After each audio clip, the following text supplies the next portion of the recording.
Welcome to episode 10 of the CALS Report, your trusted source for leadership insights in college athletics. I'm Will Reese, co-founder of Next Level Sports and director of CALS since 2011.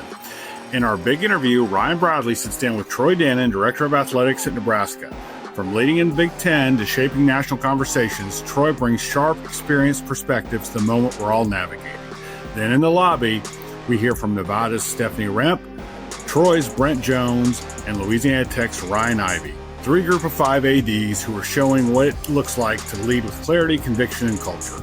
This episode brings the kind of perspective CALS is known for. Coming up next, Ryan Bradley kicks off our big interview with Troy Dannen, right here on the CALS Report, where the conversation continues long after the event ends. Hey, Will here. Just want to jump on real quick and let you know that CALS 2025 registration is open. If you are an invited guest, you would have received an email last week. Be sure to go ahead and claim your spot. In just a little over a week, we've got almost 100 registrations. So as you know, we cut it off between 175 and 200. So make sure you go and claim your spot if you're an invited guest. To do it or to ask any questions, you can reach us at adsymposium.us. Next, just wanted to say a big thank you to Michael Lippitz and his team at George Washington University, who hosted our recent CALS One Day.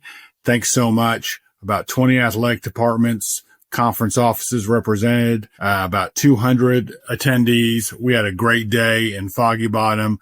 Appreciate all that have supported CALS One Day, and we look forward to continuing to roll that out each summer.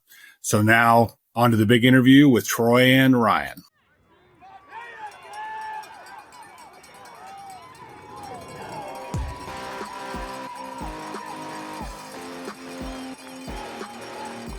It's time now for the big interview here on the CALS Report podcast. I'm Ryan Bradley, and I'm pleased to be joined this month by the Director of Athletics at the University of Nebraska and a longtime friend of CALS, Mr. Troy Dannen. Troy, thanks for being with us. How are things in Lincoln this summer? Well, I think pretty good. You know, I would be out of the office a lot more in the summer than I have been. You know, a lot going on in our world, but I think about as good as can be expected. It's a settling summer after last year going through transition. It's kind of nice to have a year under the belt and kind of have a little more predictability as to what might be going on.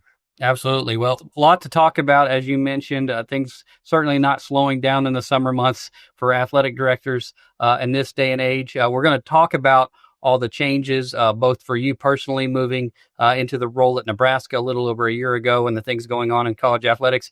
But I want to start with your time in Lincoln. And specifically that transition a little over a year ago. You just completed your first full academic year there. You also had 3 other stints as an AD. So I want to start by asking you what your assessment process looks like when you're coming into a new role that first year in the AD chair, and maybe how you've refined that process over time since you've had 3 or 4 cracks at it now. Yeah, well, I think for me, everybody talks about we're going to do a 100-day listening tour, and you don't have 100 days to do nothing but listen. You know, people are expecting you to get going, especially this time in the paradigm of college athletics.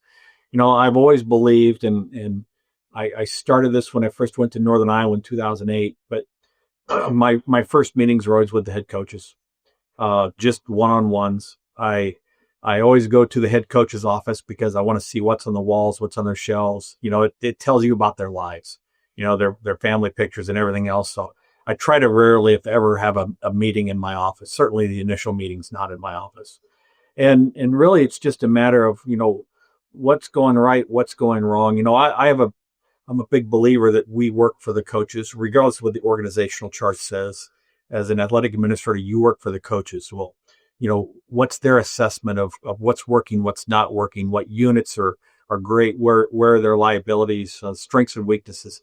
And you learn a lot just from listening to the coaches, and then, you know, branching out and trying to meet with department heads. And then I've always put a big priority on meeting with campus leadership. And you know, president, provost, but deans, any institutional leadership that you could possibly meet with, because learning how the department interacts with and is perceived by the rest of campus, you know, I think you get a big bucket full of information right off the bat. And really, my first 3 weeks very few external interactions other than you got to go speak a lot, right? But my calendar is full of meetings like those. So you start by listening, meeting people on their turf. I think that's great insight. Then how do you begin assessing what needs to change and in what order? What are those priorities and identifying the right timing to begin implementing change?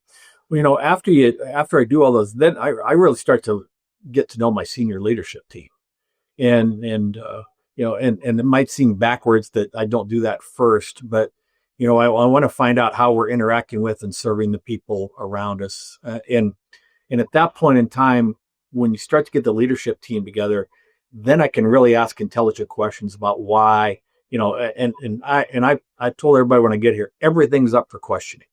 It doesn't mean anything's wrong, but if something can't handle the scrutiny of the question, then it's probably not right. So I really get my questions from everybody I've talked to before I meet with senior leadership team. And then it's very quickly, what is highest on the priority list. And usually when you come into a job, there's a reason jobs are open. Sometimes good reasons, sometimes negative reasons, sometimes there's particular issues that need to be addressed. And you get a lot of that gleaned, during the interview process. But your ladder, your tree of what do I got to really get after first is almost defined for you, by the time you get there. So as quickly as you can maybe make some easy decisions, but decisions that need to be made. And there's also a point in time where, people have to understand who you are and how you're going to go about the decision-making processes, and you build your circle of trust both ways. I want to say it's almost a little bit organic. Here, when I walked in the door, there was a stadium project that was waiting for the athletic director's approval. And 4 days after I was here, the committee that was working on that project brought me in and basically said, you have to decide today. Are we going to go forward with the stadium or are we not? And I wasn't ready to make a decision. I didn't know enough to make a decision. And so we put it off for a couple of months. Then ultimately have put it off, for over a year now. It'll come back on the table. But, sometimes you just got to be prepared to say, I'm not ready to make a certain decision yet. So you're getting to know them, all the key players, and you want them to get to know you. How do you go about building that trust and providing that vision and clarity for folks to understand who you are, how you operate as a leader, what your core values are, and how you want them to respond to the direction that you're going to take the department? Well, when I say hands off, I'm really not a micromanager. I come in believing that everybody that's doing whatever they do is way better at it than I would be. So I try to stay out of their business, but I have just a general core mission statement or values. When I come in, I just tell everybody, I want to set a standard that everyone else aspires to achieve. And every action we take, every decision we make should set a standard that as others look at us, they would say, well, that's how it should be done. It doesn't matter if you answer the phone or you're soliciting a donation or you're setting up a halftime entertainment, parading people on and off the floor. The way you do it is that the standard by which everyone who does that should measure themselves. And I've always found that gives people a good guideline for what should they do, and I'm oversimplifying it, but by saying, how should I get people on and off the floor during a ceremony of the basketball game? But you know what? Go figure it, do your research, talk to your peers. What's the best practice? And go be the best and set the standard that everyone else would say, I want to do it that way. And it really gives people really good guidance. And anytime they're faced with a question or decision, should I this or should I that, they can say, well, what is the standard? And if they don't know the standard, find the standard. And so one, giving everybody that guidance. And then the other, and I'll say, and those who know me, you can say everything you want to say. It's the actions you take that people will believe your words or won't believe your words. And so I kind of relish the first few opportunities to be accountable to the things that you say you're going to do and the things that you believe. And until you do that, people are going to be leery and distrustful, but they want to see how you act, whether it's a time of crisis or a time of challenge, to see if it lives up to what you're espousing your own values to be. You mentioned you're not a micromanager.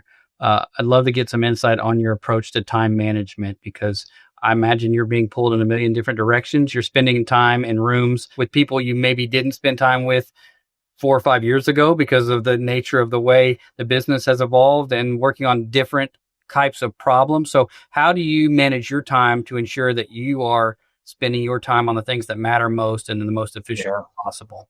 I think the first year, no matter what the job has been, with Northern Iowa, Tulane, Washington, which I wasn't even there a year, or here at Nebraska, you can't say no to anything, and you don't control your time, and you don't control your time management. So it's a lot of it's a lot of meetings, it's a lot of listening, it's a lot of note taking. It's a little bit different after a year. You can start to figure out what you can delegate and what doesn't need to be delegated. And when I say I'm not a micromanager, I'm not going to get in the way of how we raise money or how we program a basketball game, but I want to know. I want to know what we do and why we do it and understand it and understand then how it all ties together. So there's a lot of, when I say getting down in the weeds, even though I'm not trying to dictate how it gets done when we get down in the weeds. Both the last couple of stops when I arrived, when I went to meet with the media relations folks, my background is sports information and media relations. And I say, I'm the best or worst scenario as an athletic director. I still think I know it. But when I was involved and I practiced it, it is nothing like it is today.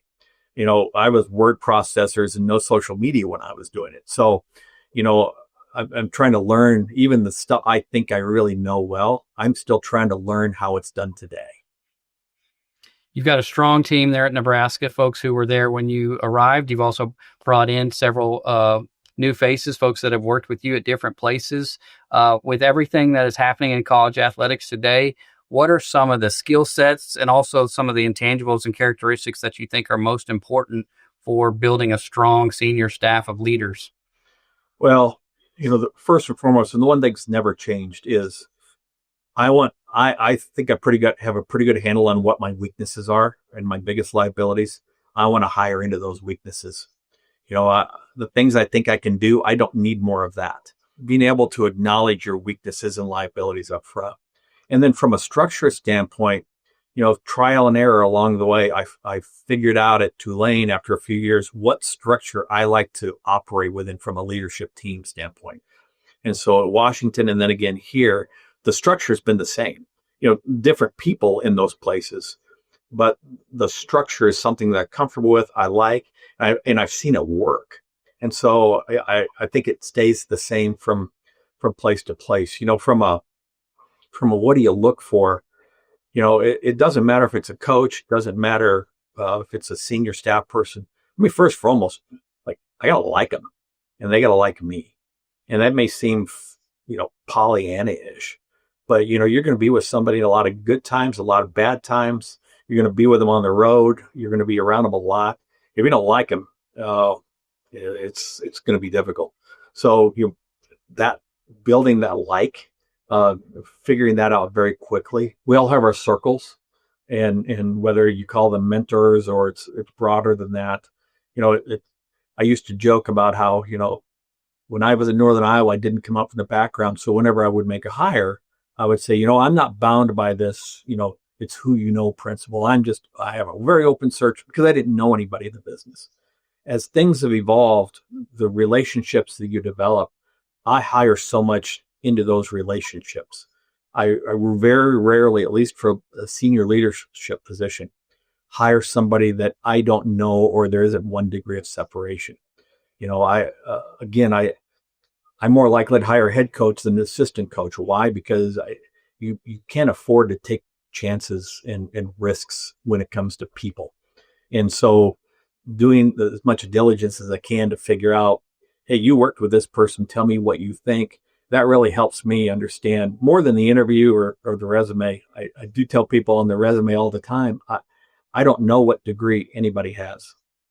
I don't know what grade point anybody has. I don't know if they have a master's, a bachelor's.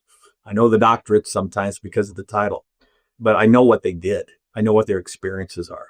So really diving down into people's experiences more so than the degree or any other assessment. I want to know what people did and how that can apply to where I'm at. We're recording this interview in late June. Every one of these that we've done this year, I've had to timestamp it because things are evolving so quickly. This is the first conversation I've had with an AD in 2025 on the other side of the House settlement. Every one of these that we've recorded, we've been in that any day now mode, and we finally are on the other side of that piece, which is bringing some level of clarity and stability, but as we all know, still a long way to go.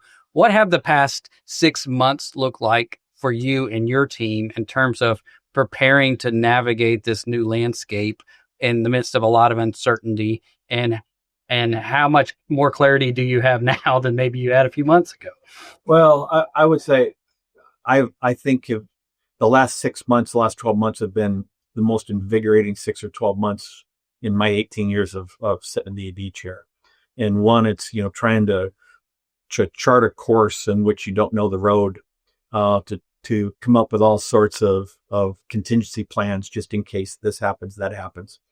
And really sitting down with coaches and figuring out, even though this is what I think might work, tell me how it's going to work for you. You're the one recruiting athletes. You're the one coaching. You're the one that's going to do this. And I will just say in general, like the model I thought was going to work, we probably ended up with 10 different models for different sports because the nuances that each sport had. So I learned a lot from of how the day-to-day is really working for our coaches.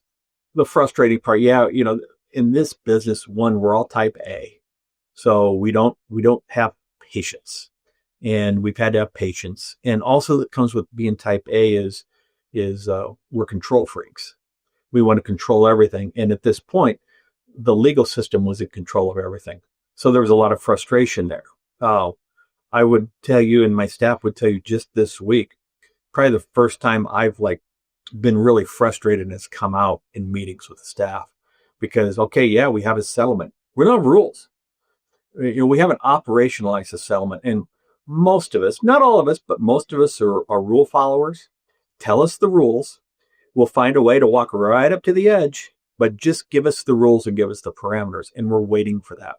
And, as we talk, it's 6 days from now, we're paying our athletes and all the rules, all the anti-circumvention, all the penalties and we've all seen bits and pieces of it and it all looks great, but it's not finalized. It's not there yet.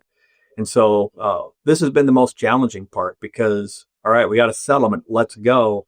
Well, we can't really fully go just yet. As you've been traveling along that path of uncertainty, what have you done to try to maintain alignment with your university leadership, with your coaches, with your donors, all these different constituencies, and while you're still trying to, build the airplane as you're flying it?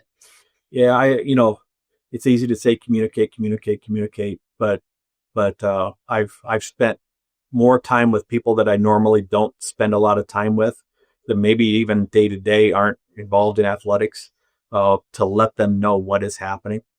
I've done so many town hall meetings. I've been to so many places to talk just in generalities about it, because it is such a different world for our fans to understand.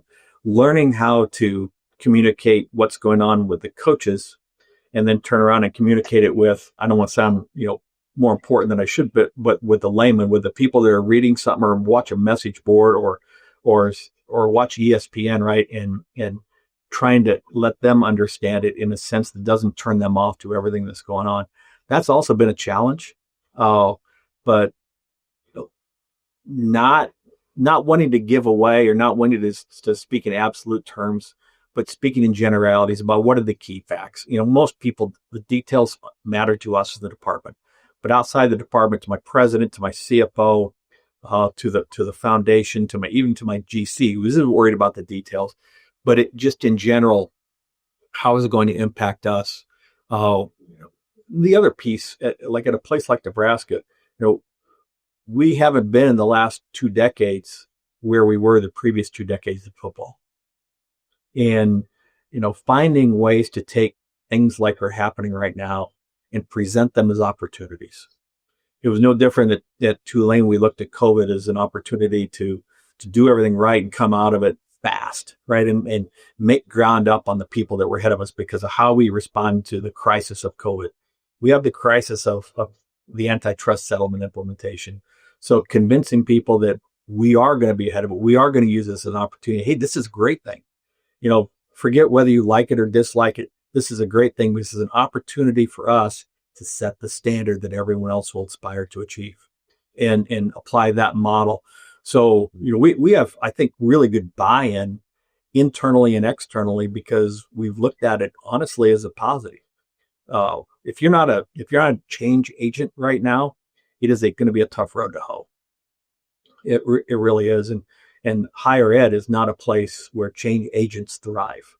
So being able to embrace change and, I'm a glass half full person anyway. I've been a glass 3/4 full, no matter what it was. People, I think from a leadership standpoint, people needed to see, hey, everything's good. He's positive. There's no negative. We're not crying about it. We're not grumping about it. This is a neat opportunity. I think people needed that from a leadership standpoint more than anything over the case or the last few months. You mentioned day one, you arrive in Lincoln. There's a big stadium project, Precision on your desk. I imagine trying to look into your crystal ball, which you and I have done before, and project where things are headed and how your priorities might need to shift short-term, long-term, factored into that decision to essentially punt on that decision for some time. Talk a little bit about how decision-making processes have gone over the last 6 to 12 months and how you have tried to determine what to put at the top of the list and what things maybe need to be put on the back burner until we have more clarity. Well, I think part of it, and this is like as personal evolution, learning what fights to fight and what fights not to fight is the biggest difference in myself from when I started in this. You used to think you had to fight every fight. And then the other piece that's I think dramatically different is particularly as I ascended chairs within different institutions, understanding the implications of decisions, not just within your department and in your programs, but outside your department, on the rest of the institution, on the state. Here I talk to the governor once a week, and so there's a geopolitical impact of the decisions you make. So understanding, not just, oh, this is going to be great for football. Well, let's talk about what the response is going to be throughout the universe here at Nebraska. So it's a different thought process for me. And, there was, you want to get some early wins. I looked at the stadium, and I wasn't convinced of the financial model just on first blush. And it's too big of a number, too big of a project to rush into it. So let's just pause. And back to that, I said earlier about if something can't survive the scrutiny of being questioned, it probably should be questioned. We're about ready to go back and move that project forward again, but it's a dramatically different project because we learned a lot. And even the world of a year ago is different than the world of today as it looks to how a funding model works. We anticipated this a year ago. Well, now we have it in play with the $20.5 million. So, the one thing I think people would say, I'm not afraid to make decisions, but I also I don't know how to turn the radio on in my car. And my daughter does, and she can find spot. But like when I'm in the car, all I'm thinking about is scenario planning in advance of making a decision on something. So when I go home at night, I don't have to sit there and be distracted from your family. You need that time. But that's my windshield time, is to think about how these decisions are going to impact. And the other thing, you're going to live and die. Your career is going to be decided, over time by, either these major decisions or a whole bunch of minor decisions stacked up on top of one another. And, I love what I do. I don't want to rush in and make a decision that's going to compromise my ability to do what I do. This is a good windshield question exercise for you. With where we're headed, revenue sharing set to begin in just a number of days, clarity on some things, lack of clarity still on others, like you mentioned.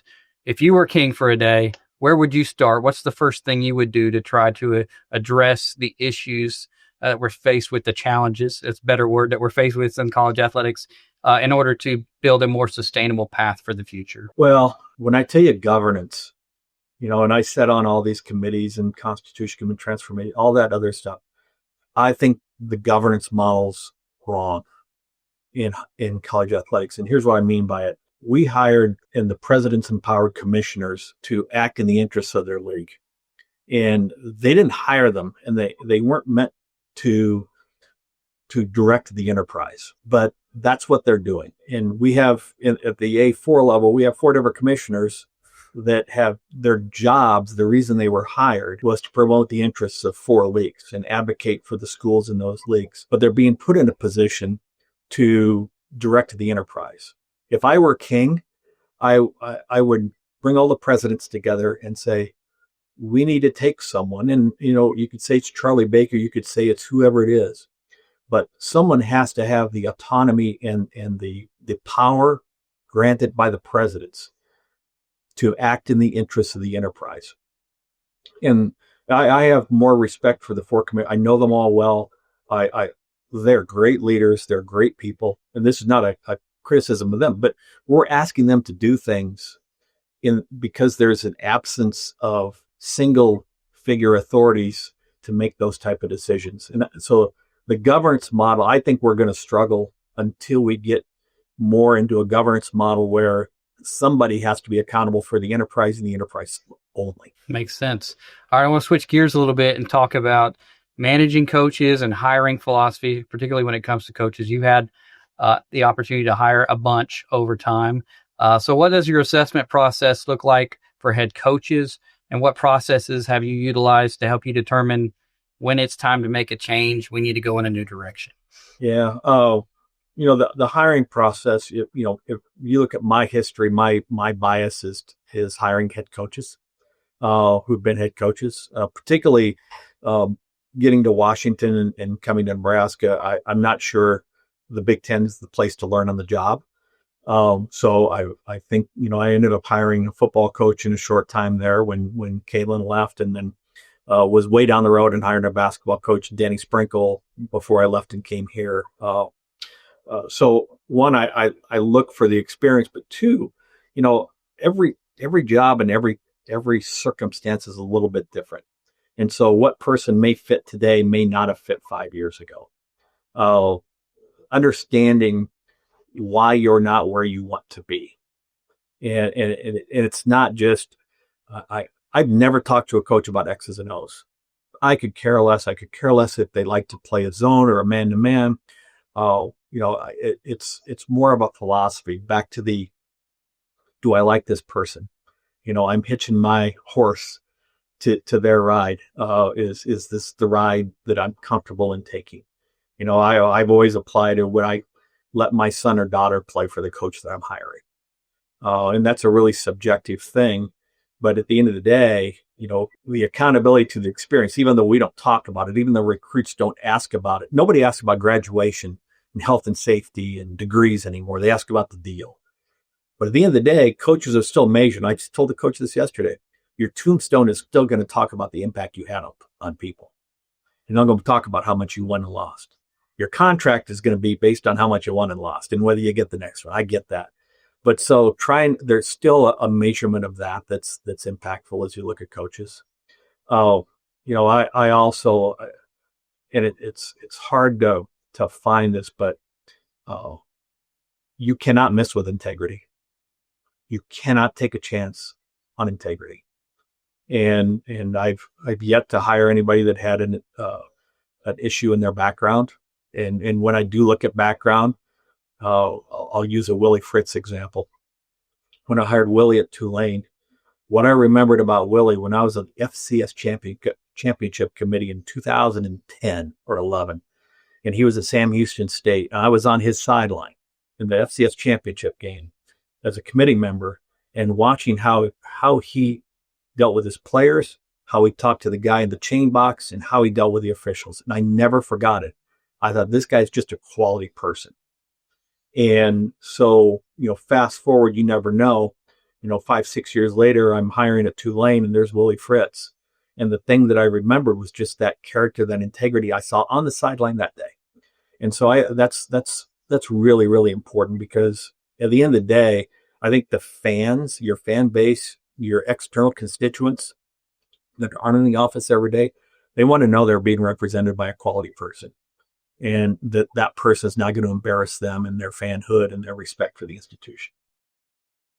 When you're in the trenches and you're in the midst of a search process, how do you manage the outside noise, the unsolicited input, maybe some of the input or the buy-in you need to get throughout that process so that you get to the finish line, the press conference with alignment internally. How are you balancing all that while also knowing that at the end of the day, it's your name, it's your hire, you're going to be judged on the wins or the success or lack thereof of the coach you put in the role? Well, this is probably not the best answer, but when I do a search, I run a very, very closed search. Very, very few people involved. And if you want to hire head coaches, having committees and having people that are going to potentially leak information is a bad way to get a head coach interested in your search. So I run a very, very small, when we hired Jed at Washington, there was 3 of us really involved. And then I went through a very unique search here with a 4-time national champion, legend in the volleyball coach here. And volleyball means more in Nebraska maybe than it does any place in the country.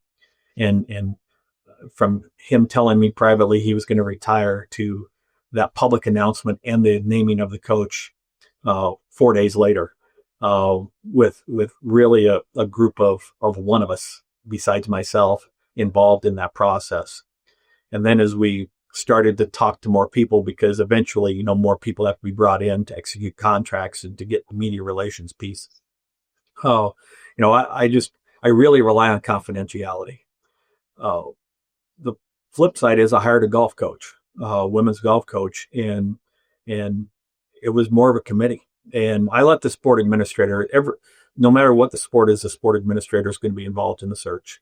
And in the golf coach case, the sport administrator ran the search for the most part. And this is also maybe counterintuitive, but sometimes it's like, well, I want to have the interview first and get my own impression before I get the take of everybody else that met with a coach. I'm just the opposite. I want to know what everybody's thoughts were. And so as I get into the interview, if people saw things that maybe should elicit a question from me, or I should try to dig down further, I actually have the ability to dig down further because I've got everyone else's input. So, it's some dramatically different, search by search. I've been very, very fortunate that I've been at places that have allowed the athletic director to do the search. That doesn't always happen. And even when I took this job in the interview process, I asked, how do you envision the search process for a major sport head coach? Because the more cooks in the kitchen, the worse the recipe usually. And so that's actually a question I ask during the interview process, just to know what lies ahead. You said earlier when you got into the business, your circle was pretty small. You didn't have that large network within the industry. Who were some of your early mentors, or maybe some of the mentors you picked up along the way that have influenced you and maybe the way you've evolved as an AD? Well, when I was a student in Northern Iowa and I worked in the athletic department, Bob Bowlesby, who went on to be Iowa, Stanford, and then Big 12 commissioner, was the athletic director. It was his first AD job. He was young. I learned one thing I learned from him that he was disarming, he was candid, and he said the truth. And I sometimes that's gotten me in trouble along the way. But I'll say what's on my mind, but I learned it from him. And even when I left Washington after a very short time, and not a good look, in a lot of respects. But for me and my family, it was home. We're all from Iowa, and a lot of respect for Nebraska. And it was Bob that I went to. The one person that I talked to when this was going on was Bob.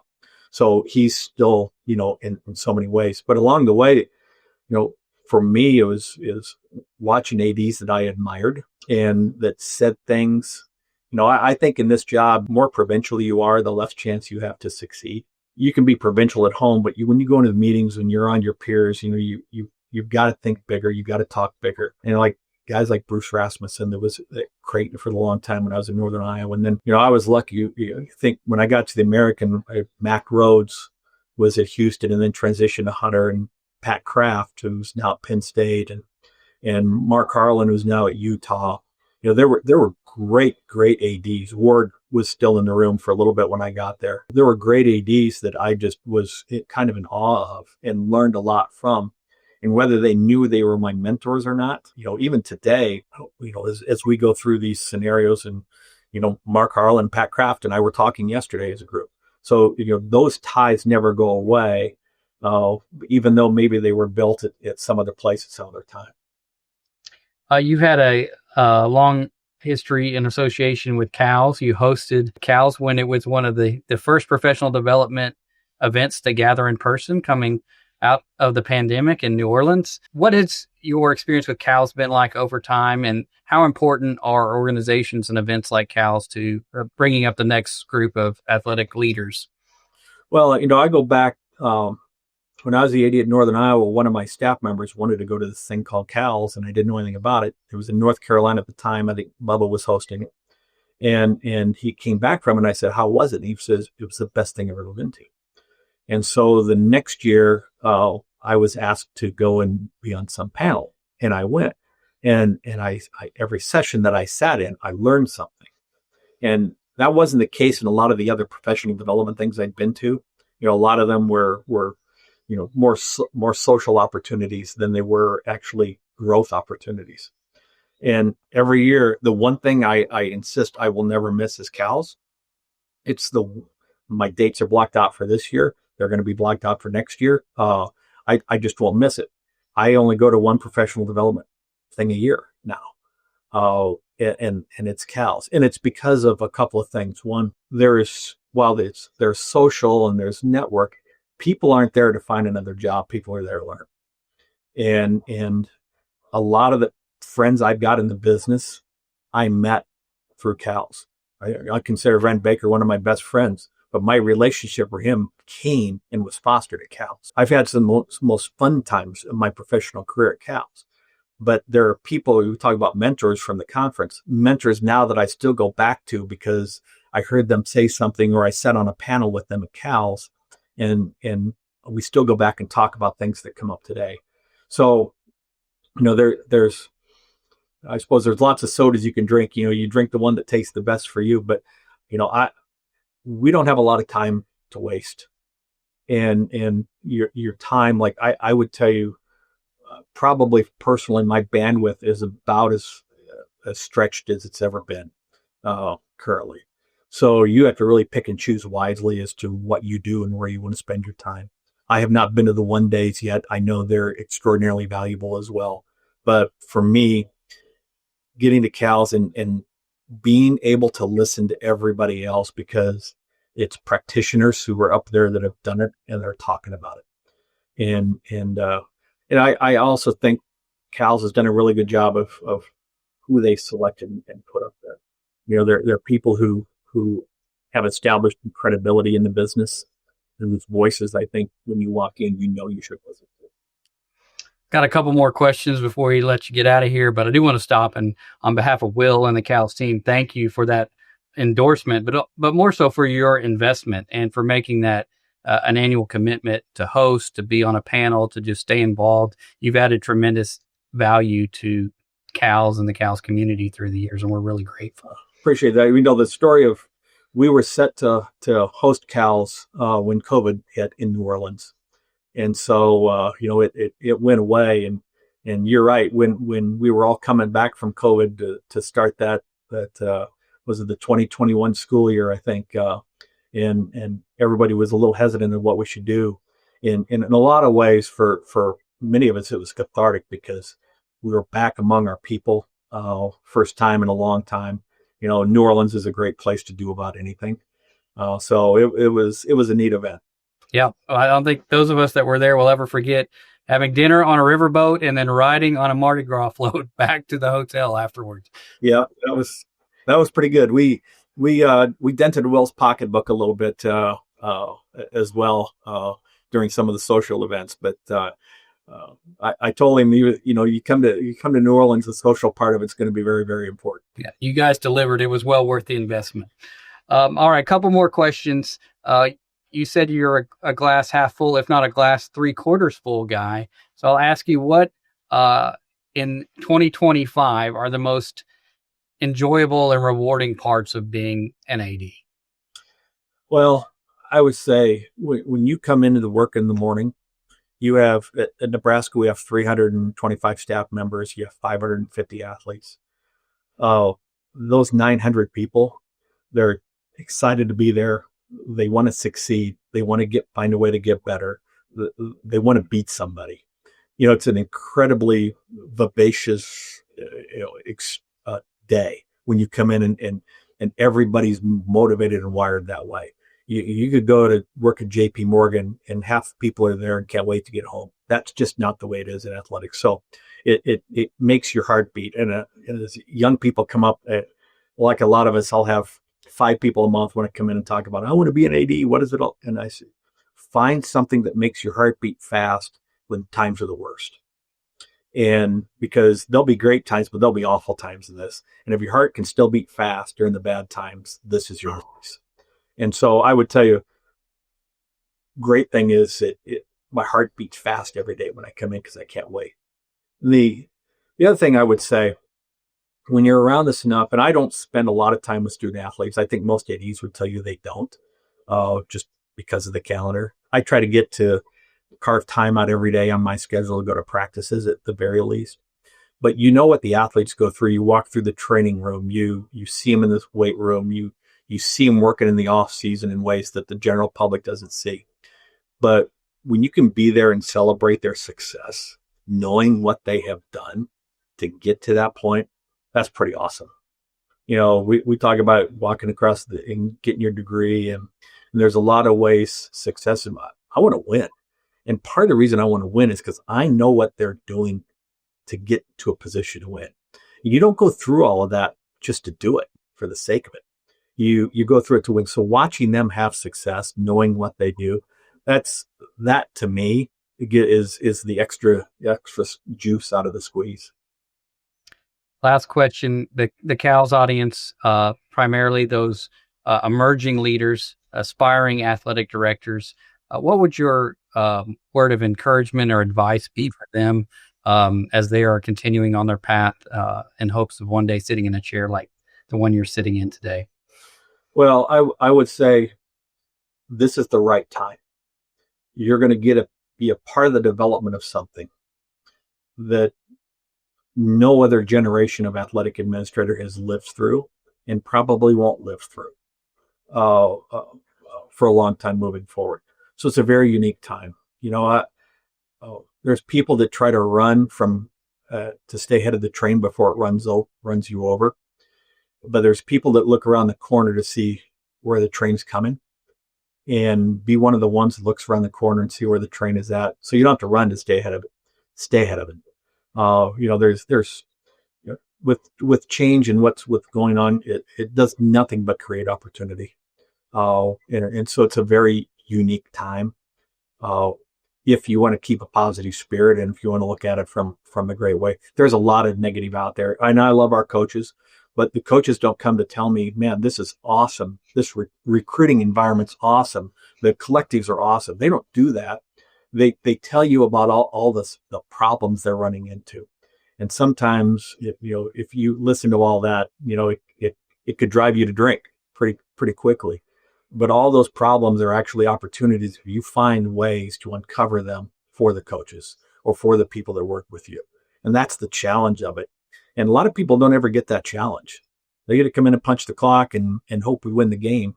But, this is a new world, and we get to be part of building the new world. That's great perspective. Troy, I can't thank you enough for your time. Thank you for your investment in CALS, both today and over the last close to 15 years now. We're grateful for your friendship and your partnership. And again, appreciate you making time to visit with our audience this month. No, I appreciate it, Ryan. I think if you go back and see me in the first CALS, I might have been parting my hair in the middle. That's how long it's been. So it's been great to be a part of it. I really appreciate the time with you. All right, you bet. Thank you, Troy.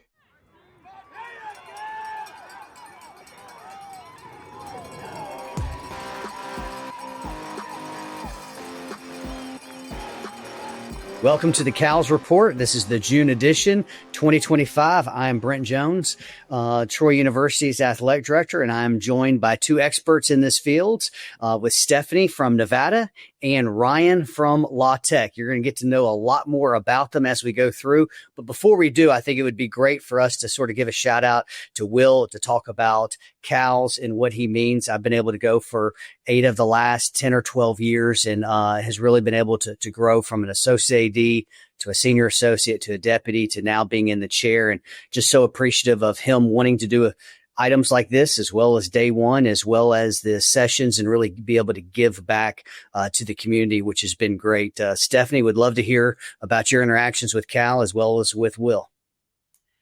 So I think I'd first start with Will, just because I remember the first time I met him and when he was on stage at CALS, and you just feel the passion and love he has for our industry and really cares about the people. And that is evident in everything he's done. And then for him to basically this be just grown out of his desire to help and serve is pretty neat. And so CALS has been fun. I haven't been as many times as you have, Brent, but it's been great every time I've had the opportunity to go. And I think it's an incredibly valuable tool.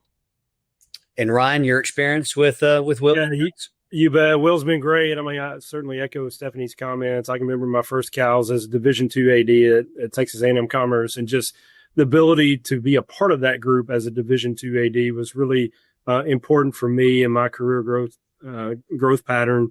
And then also the ancillary educational things that he's done, like a CALS One Day. I remember when I was at Stephen F. Austin, we were able to be a part of the first CALS One Day in Waco. And so these educational sessions and professional development opportunities that Will and his team has provided has been tremendous for me.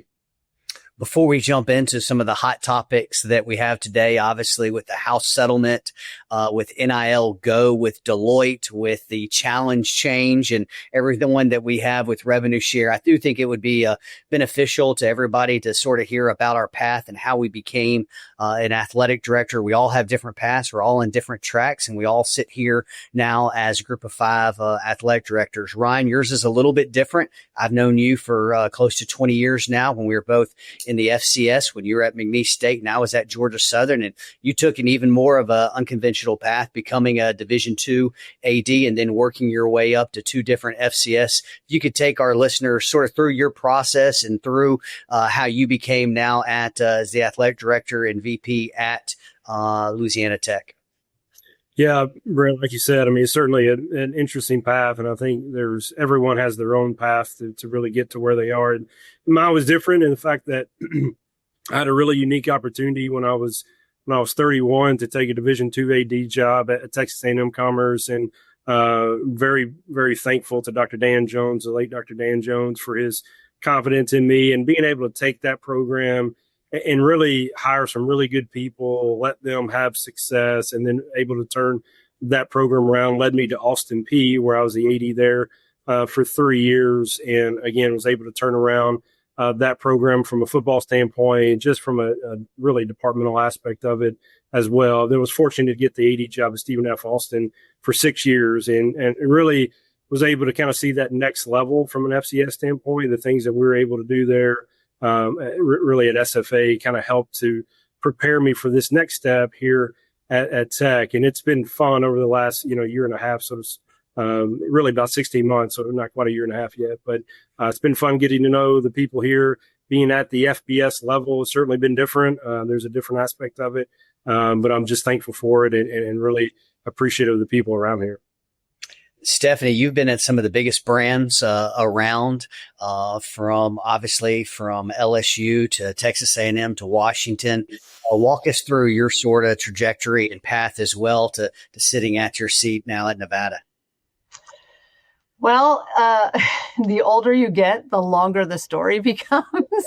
And so just for the sake of time, I'll kind of just do the stops. But I was a student athlete at the University of Arizona and then worked there. And that's where I got my start in this profession. And then I went to UTEP and I was in El Paso for 5 years. Then I went to the University of Oklahoma and worked for Joe Castiglione for 5 years. And then from there, I went back west and I was at the University of Washington and I was there for 8 years and had a great experience there. And then I went to Texas A&M and I was in College Station for 3 years, experiencing the SEC. And then after A&M, LSU for 3 years. And then now I've been in Reno, Nevada, Northern Nevada for almost 3 years. It'll be July. So that's sort of been the path. I wouldn't change any of it. So another connection we have here outside of being sitting G5 ADs is we're all student athletes. And so from Ryan at Memphis and you from Arizona and me being a Division III baseball player. And so my background's all external before I became the athletic director. And so worked at Ole Miss and Georgia Southern and Southern Miss for 6 years. And then I've been at Troy for the last 8, with the last 6 of those being the athletic director as part of this. So, well, why don't we jump in right now? And the hot topic, obviously, found out about a week and a half ago or so that the settlement that has been discussed since last August, feel like we've been dealing with this for a long time now, has come to some sort of being finalized. I know there are some court cases that are still being out there about if it will be implemented or not. But as we move through this, we are going through the revenue share plan with the House settlement that everyone is aware of. Stephanie, starting with you, talk a little bit about your preparation for this. This has been a lot longer probably than we all thought it would be, at least for myself. But talk about, your transparency, how you've engaged some of your constituents on campus, off campus as well, to really be prepared for this new iteration of intercollegiate athletics. I would go back to the year prior to NIL and all of that same issue where you think you're preparing, you're having conversations, you're doing all that, but until it hits, you don't know necessarily how it's all going to play out. And that's been a little bit similar. We've obviously been talking about it for a very long time. I think it's important that you educate your constituents, you educate your campus, obviously to have transparency with your coaches and your staff. And so we've worked to do that for the last year or so. I think a lot of people are relieved that it's coming in-house in a lot of ways. And so it takes some of the burden off of the people that have really struggled with giving money to a collective from the donor perspective, not necessarily the NIL perspective in terms of sponsorships and things like that. And so then it's figuring out, and there's so much uncertainty. Obviously, we're not going to be able to do the 20.4 million. I don't know if either of you are. And so what's the right number and what are your competitors doing? And there's so much as you try to be transparent, there's also so much, everybody's protecting their own information where you don't want to necessarily share because somebody might get a competitive advantage. It's used against you in recruiting, all of those types of things. So trying to provide some level of generalities with people, but making sure that we are doing what we need to do that's in the best interest of our student athletes and understanding that the impact that we'll have on them as well as our coaches and having real conversations about the direction we're going. But we don't have it completely figured out, like in terms of the percentages and what sports we're paying and all of those things. So we're working on the fundraising component of it. We are rolling out NIL Go, and we have all the people that are designated to be on those, to be the point people, and how we're uploading the money, working with our campus. And our campus has been very, very helpful through this process. So it's still a little bit of a navigating it, but we feel like we are ready, and hopefully we will be paying student athletes July 1st. That's the intent.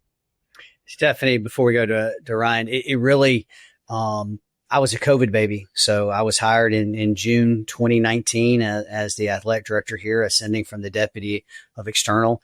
And 6 months later, maybe 7 months later, obviously the world stopped. And so you really had to navigate through that total landscape. This makes it feel like this as well, where you are flying the plane as you are building it as well. And I think everyone's going to be in a better understanding, a better spot, probably in year 2, year 3, as we continue to move forward with this. Ryan, on your campus, you've done some unique things as well, with, I believe, almost building out your own website and your own GM and being very analytical with those aspects. Sort of walk us through how you sort of developed that. What was your behind using some other vendors, and really the alignment and transparency that you have on your campus? Yeah, no, I mean, it's like Stephanie said. I think the great philosopher Mike Tyson once said, everybody's got a plan until they get punched in the mouth, right? And we're all getting punched in the mouth right now. So we're trying to understand exactly really what's going on. And for us, what we've talked about internally was we've got to make sure that we focus on us, right? And making sure that we're doing things that are in the best interest of tech and really our student athletes. And so part of that was, all right, how can we do things differently? And one of the things that we came up with was, hey, look, we all have seen the technology that's out there, the GM tools, those type of things. We just asked the question internally, can we build one ourselves? Can we figure out something internally that makes sense? And so we were able to be able to do that. Victory GM is someone that we partnered with. And then we were able to build that GM tool all ourselves and really focus on the analytics piece as well within it. We've got an AI component to it as well that we're diving into, understanding what is our position related statistics that correlate to winning. And so we look at that from a player standpoint. We're able to look at the value of each player, and we're able to do that for multiple sports. And so that's been really helpful for us the last 6 or 7 months as really we built that platform of a program. And so we're going to continue to use that along with other opportunities that we have here on campus. That's great. At Troy, as what we really looked about was really education and why we needed to do this, and really educating some of our stakeholders and constituents of why this was so important, and really being able to track the actual case. And so really that educational standpoint, starting with external constituents as well as internal, working with our coaches. And then, we came up with its education need. What do we need to be successful? And then the landscape. What is the Mountain West doing? What is the Pac-12 doing? What is Conference USA? What is the American? Not necessarily, Stephanie, as you mentioned, we're not at that 20.4 or 20.5 million. It's what else is needed there. And then the resources. And I think all of us now are more on that last step. It's that implementation process, which hopefully is that last step. It can also be a little bit exciting as well as possibly frustrating as well. We talked a lot about the group of five. And so I think that is had a lot of different, and now might be the group of six with the Pac-12 coming online. And so I'll start with you, Ryan, on this. Where do you feel like, and this is a tough question, obviously, but where do you feel like the group of five fits in FBS in the next 3, 4, 5 years? Where do you think the group of five really fits in the next landscape? Yeah, no, I mean, I think there's certainly a place for us. I mean, you think about the college athletics ecosystem and where we are. I think there's a place for us. There are only so many roster spots at the highest level for our student athletes to go. I mean, I think the number now is 6%, between 6 and 7% of all high school student athletes get to participate in college athletics. And so there's opportunities there. And I think if we can focus on the fact that we are still providing opportunities for student athletes to have a chance to participate and use the vehicle of intercollegiate athletics to have access to education, I think that's still very, very important for us. I think that's part of the aspect of it as well. I think the other part, quite honestly, is from a G5 standpoint, G6, whatever it is that we're going to call it. Like, we really need to start coming together and have conversations, and we need to figure out where it is that we want to be. Like, what's going to define us? Kind of what's our vision, values, kind of standards of behavior, things of that nature. I think that's going to be really important to us over the next 3, 4, 5, 6, 7, 8, 10 years, right? I mean, there's going to be a place for us, but I think we need to be proactive in defining that place as well. Absolutely. Stephanie, obviously going through some conference realignment that I think has touched every single G5 conference as well, obviously with the Mountain West and the Pac-12. Not going to get into any of those details at all, but where do you see yourself, obviously being at some of those huge brands that you've talked about in the Power Four, as well as in the SEC, and now obviously in the Mountain West? Where do you see the Mountain West as well as the group of five fitting in the next few years? Yeah. I think it's, again, one of those things where if anybody said they know today, they don't, because it's just there's so much lack of clarity and understanding. However, I'm with Ryan. Like, you cannot forget the reason we are here. And I do think some of the unfortunate parts of this is that there are going to be less opportunities for high school football players.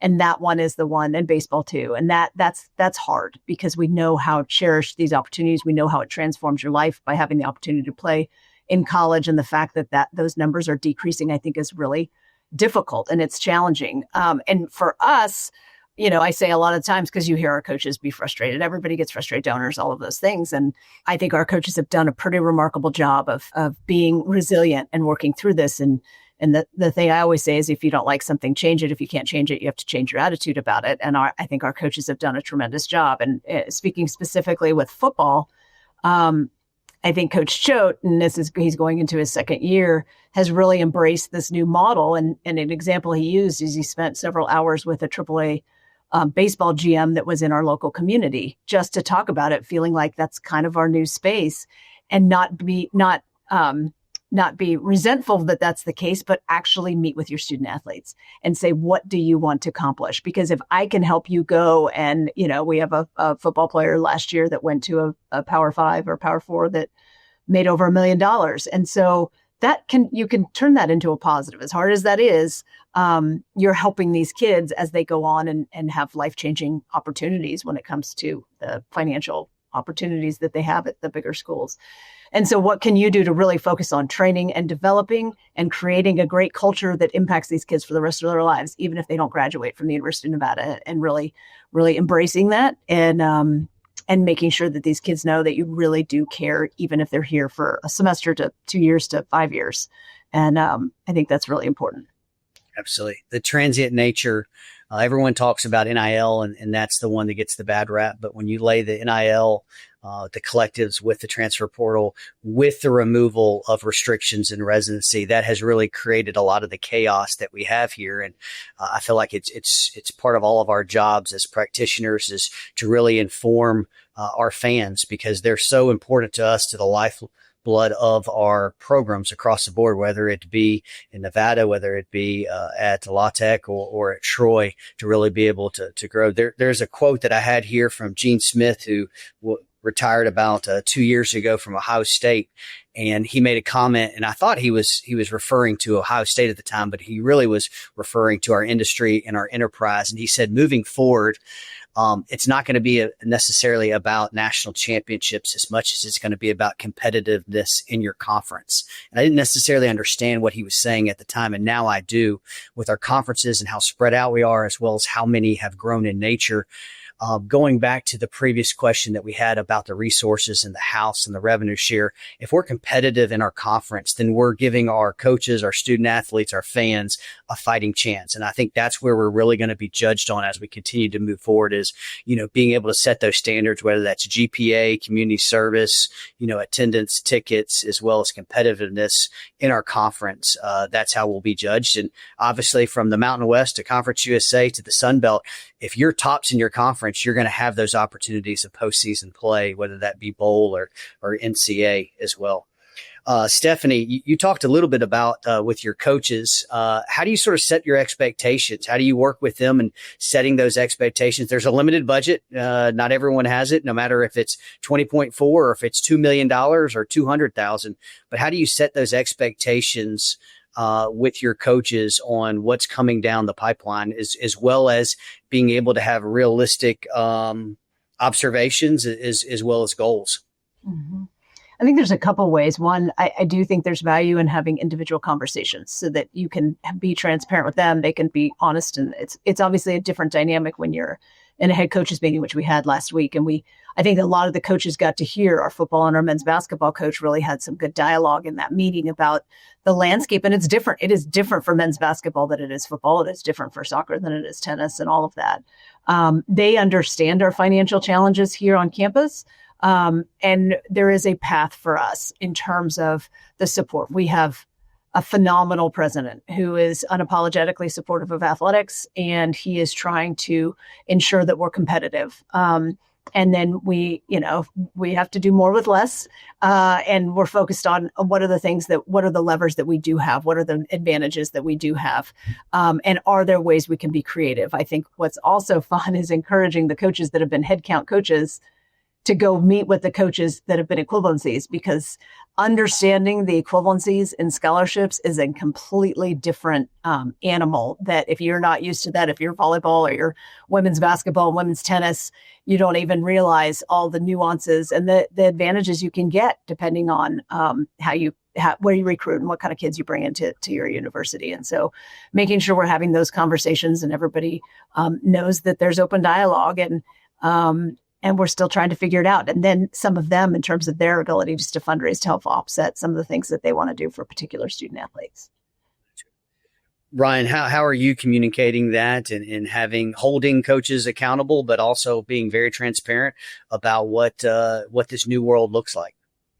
Yeah, I think very similar to what Stephanie said. I mean, ultimately, it's about having, one-on-one dialogue, creating and aligning resources with expectations too, right? I mean, at the end of the day, if we're not going to fund every sport at the highest level, then we can't expect them to finish at the highest level. Okay. And so understanding what aligning resources with expectations means, but at the same time, understanding that we still want to create a good student athlete experience for all of our student athletes. And I think that has got to be at the center of our decision making as well. So conversations that I have with coaches centers around, all right, here's where we are from a budget standpoint.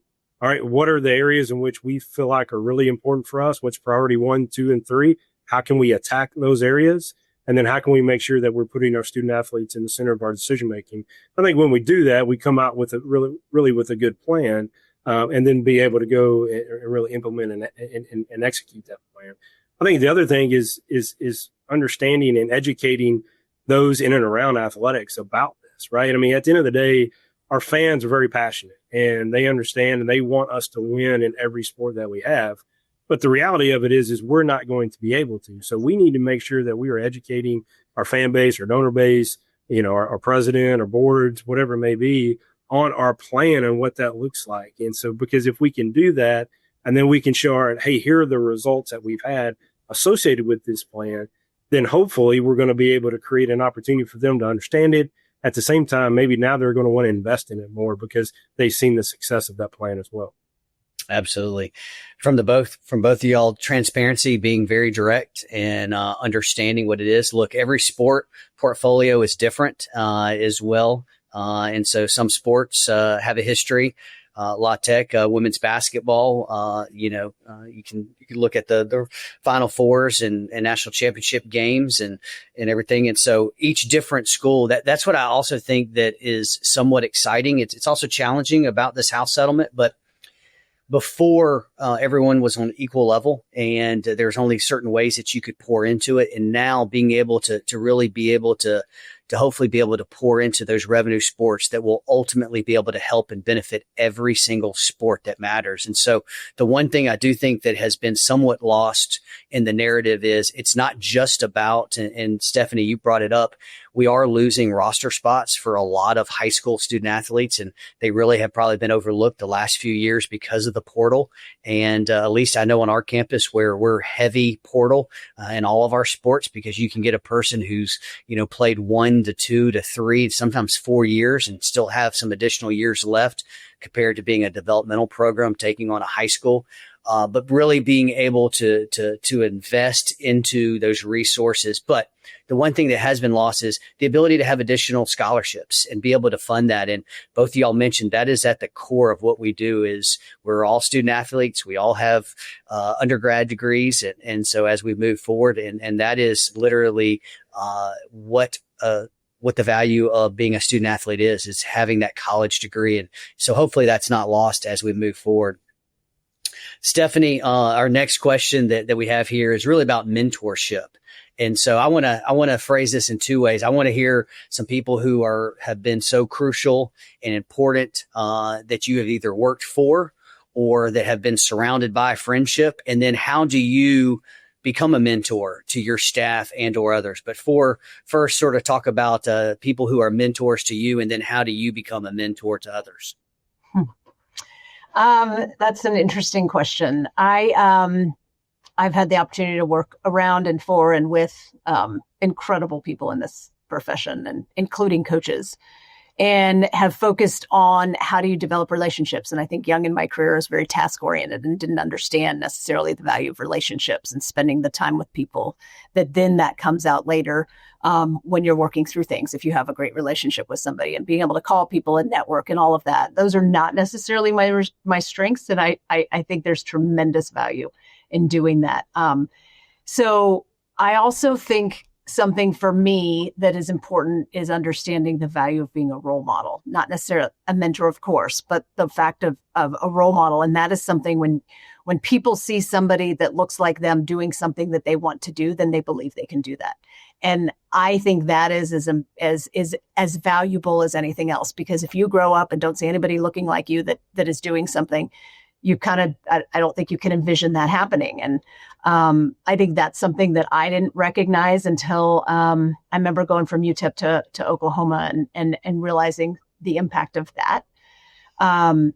And so I feel like you asked a couple other questions. So the athletic directors I've worked for, I always joke that, and now they're in the same conference, sitting in the same athletic director rooms, but working for Joe Castiglione and then working for Scott Woodward, you could not find two more different people.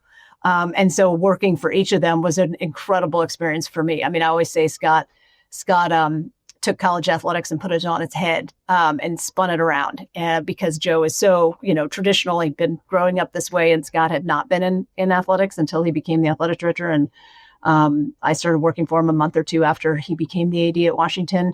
And so it was, I spent 14 years with him. Obviously, I learned a tremendous, tremendous amount. And so, yeah, I think there's amazing people in our profession, and you can learn from all of them. For a variety of different reasons and of different ways. So absolutely. I'll leave it at that. Ryan, for you, who are some mentors that have made a significant impact on you personally, professionally? And then how do you view being a mentor to others as well?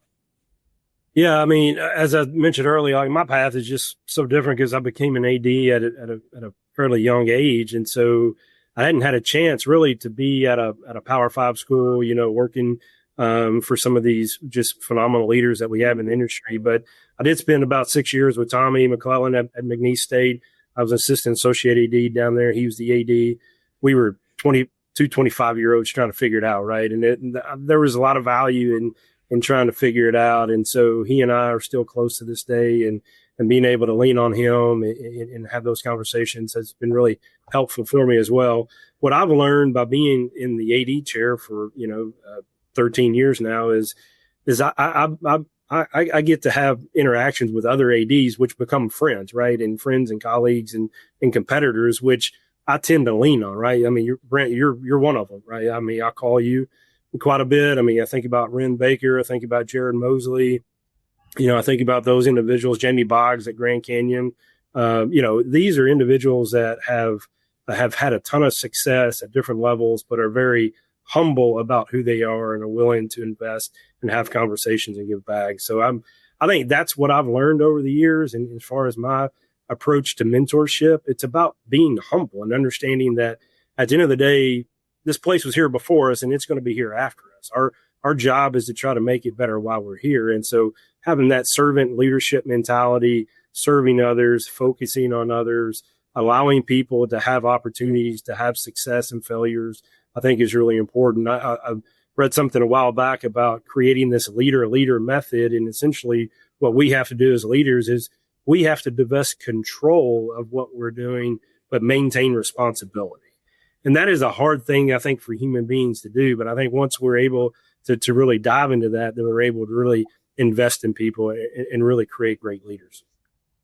Stephanie, you probably said one of the best things that I've heard. You are so task oriented to get to that next. And that is something that's so important to be able to rise to the level of being a leader, to being a senior, administrator. Is you have to be able to accomplish a lot of complex, difficult chores, whether that be balancing budgets or NCAA infraction or revenue or attendance or donor cultivate, whatever that may be. But at the same time, it is about the people, because when someone calls about someone else, they're going to ask, how are they interacting? How are you being able to do it? So that's such a fine line of being able to balance that as well. And so, for me personally, it's every AD that I've had, good, bad, or indifferent, to be able to learn things about them.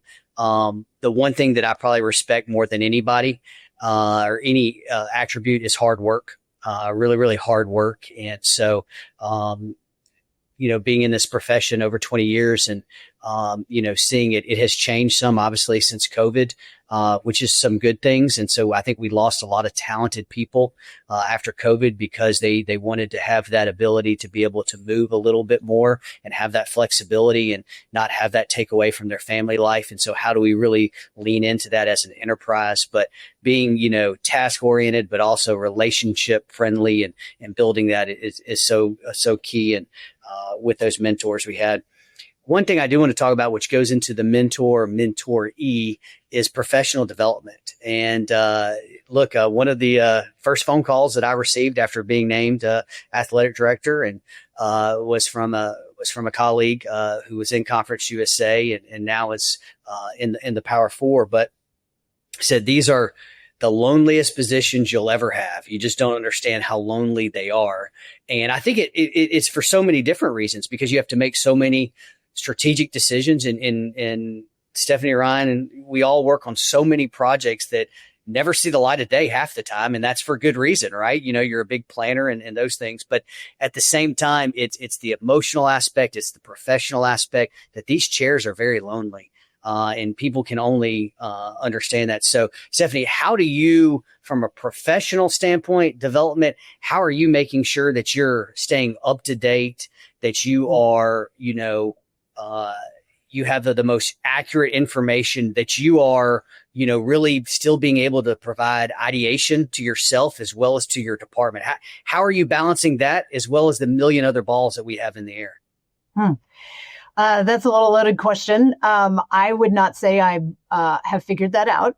I actually have people that help support me in that space. One being my husband, who sends me things that come out on the news because I'm terrible at tracking on social media, and then making sure our staff, and when we see opportunities to get on Zooms or hear different things, making sure our staff is doing those types of things. I do try to listen to CALS podcasts and some of those things, read articles, have conversations. Our president is actually on the NCAA board of directors, so that's going to be a valuable tool for us. And I will tell you, I don't know your guys' experience, but it's also different depending on the school and where you are. And when I was at the bigger schools, you got to play in a space that was a little bit more innovative, and really you had the people and the resources to try different things and being on the front edge of different things. And that's fun. And then I think at our level, we're still working on how to sell tickets and do some of the basic things in college athletics. And we got to get those right before we can even think about some of the bigger picture things. So that's been a bit of a transition for me. So I'm sure both of you have much better ways that you continue to stay on top of things. But that's something I do think is critical in our world, to be able to make sure we know what is happening. Absolutely. Ryan, for you? Yeah, Stephanie, trust me, I have not figured it out at all. And I think part of this, and again, we're in the industry of higher education, right? And so part of what we have to do is we have to constantly learn and be lifelong learners and challenge ourselves. And that is, to me, probably one of the hardest things that we do as ADs, because we do have so many things coming at us on a daily basis, and understanding that we've got so many different people that are tugging at our time and wanting a piece of the time, and all for justifiable reasons, right? No one is probably not coming at you that's not justifiable in some way or another.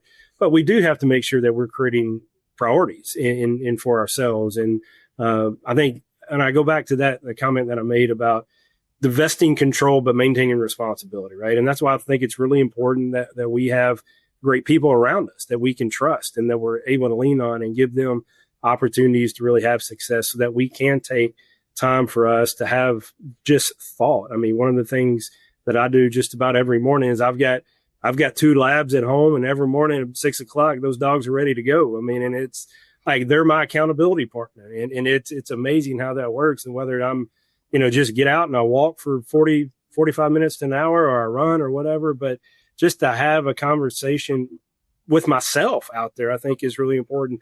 Listen to podcasts, right? Listen to whatever it is that's going to get us. I think those things are important, that you can take time for yourself to really think, and to start the day thinking, I think is really important as well. So I do that. I don't know that I would do that without really without the two dogs. I'm going to be honest with you. I can hit that snooze button quite a bit. And about the third time, my chocolate lab's looking at me like, all right, dude, it's time to go. And so it's been good to have those two as accountability partners as well. But I think the other part is it's just leaning on each other, right? I mean, we talk a lot about, and I talk to our coaches a lot about using the genius in the room. Like, no one understands what you go through on a daily basis better than each other. And I think as ADs and as administrators, like, we need to do that with each other, like understanding that no one understands what we go through on a daily basis better than each other. So how can we lean on each other, have those conversations, being willing just to be a listening ear or being able to vent with someone, I think is really important. And that's what I've probably learned and gathered so much really over the last 13 years. It's just how many people are willing to sit there and just listen to you. And I think that's really important. I think being able to, both of y'all, what you said, but that's why CALS is so important. No question. And look, it's so many times it's also inconvenient. Sometimes it's in the middle of football season, and you might have a home game, and it might be a midweek. But any time's inconvenient. And so we have to prioritize. And Stephanie, as you were saying, as well as Ryan, you have to prioritize what's important. And I think being able to whether that is reading, whether that is exercise, but is that taking that day, that 2 days to being able to really re-energize, to have new thoughts, to be able to connect. I've gained more, to be quite honest, in having a dinner with a colleague who's a friend for 2 hours and hearing about what they were thinking about doing and some of their trials and tribulations that they were going through than I could have for anything else. And so that's just so important to have someone to be able to bounce those things off. Last question here, as we're running a little bit long, and I so appreciate y'all for joining us, but and I'm going to start with you, Ryan. What still inspires you? What inspires you personally, as well as about this enterprise that we're in? Well, first of all, I ask myself every day if there's anything else that I could be doing, and I have not come up with anything yet. And so I think that's part of the aspect of it. I just believe that I've been called to do this. I believe this is part of who I am and really my DNA. I enjoy being around student athletes. I enjoy the competition. I enjoy the struggle that competition is, right? And I enjoy the fight that we have every day, and it is, right? And this is what we do. We grind and we fight it out, and we're providing opportunities for young people to have the chance to learn life lessons. I often say to our student athletes that if you're 4 to 5 years or 6 years or 7 years in college, who knows anymore, right? But if that is the best years of your life, then we have failed you, not because they're not fun, but because our job is to prepare you to have the best years of your lives. And to understand that and to really believe that, I think is part of who we are and really the DNA. And so, my family is a big part of who I am. I've got 2 boys. My wife and I have been married for 21 years. She and I got married before we graduated college. She has been with me every step of the way, and is my accountability partner when I need to be kicked in the pants. Like, trust me, she is quick to say, "Hey, suck it up and go do it, big boy, because this is what you said you wanted to do." And so it's like, that's the fun part of it, right? And having my family involved and integrated. So being able to do that's been really fun, and just being able to see the impact that we have on a daily basis. And we may not be able to see it every day, but when you're able to have those conversations and see student athletes come back and being able to see what they've been able to do, I think that's a big part of it. And ultimately, that's still what we get to do every day.